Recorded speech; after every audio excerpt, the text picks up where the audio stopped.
This story took place about 6 to 7 years ago when I was dating my college girlfriend. We were staying at her parents' house while they were out of town for a business conference in Phoenix. She had a lot of pets that needed to be taken care of, a bunch of fish and a few guinea pigs and a rabbit. I never realized how much work some of them were, cutting up lettuce, cleaning cages, and whatever else went into the maintenance. Anyway, the night started out like any other. We were just watching TV. Actually, I think we were watching the Disney movie Heavyweights. If any of you are familiar with that movie, there is a scene where the entire camp absolutely pigs out on junk food. Once I saw the pizza, I knew that's what I wanted for dinner. Not good pizza, though. I was in the mood for Papa John's. I love their plain breadsticks and all the different sauces that come with them, and for some reason, that's what I was in the mood for. My girlfriend begrudgingly agreed, but asked if we could pick it up instead of being delivered. After I took a look outside, I told her that we should just have it delivered as the weather was getting really nasty out.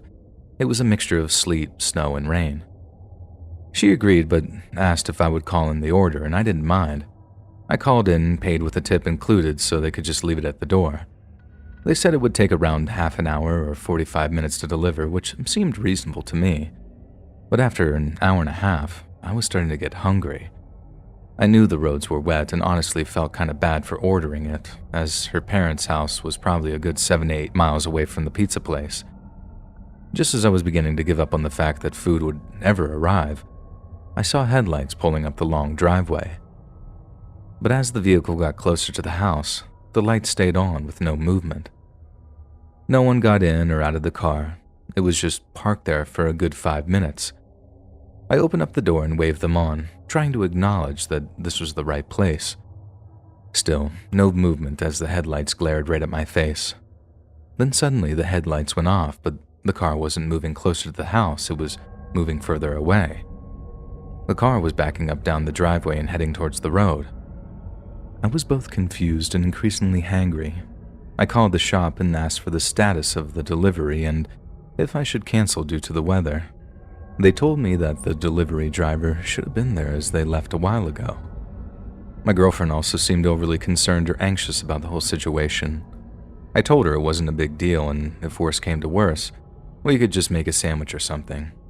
Still, I could tell something was wrong and that her mood had suddenly shifted. I tried to brush it off and not pry, and as soon as we pressed play on the TV, we heard a huge bang at the door. It was like someone was pounding on it as hard as they could. We both jumped up, eyes darting toward the door. I told her to stay behind the couch and just let me go check. I told her that I'm sure that it was just the delivery guy leaving the food at the door. And I was right. The food was sitting on the porch, and I didn't see a sign of a person or vehicle, which I thought was peculiar. I brought the food inside and locked the door, then put it on the counter so we could start eating. When I opened the breadstick box, there was a napkin inside that looked like it had been written on with red pen. It said, "I hope you enjoy. XOXO." I showed my girlfriend and her face turned white. I asked her what was going on and why she was acting weird. She then said that one of her exes, Sean, used to work at Papa John's, or maybe still did. She didn't want to make a big deal of it as she was sure that it would be a non-issue, but she said that she thought the car that had pulled into the driveway earlier looked like his old car. At least the one that she remembered from when they were dating. But she said that he always used to leave her notes that had XOXO at the bottom. Even after they broke up, she said that he would leave them on her car. She said that when she decided to leave him, he didn't take it well and began contacting her nonstop, trying to get back together and mailing and leaving her letters. She said that after she changed her number and made her social media accounts private, she never heard from him again and never had any further issues.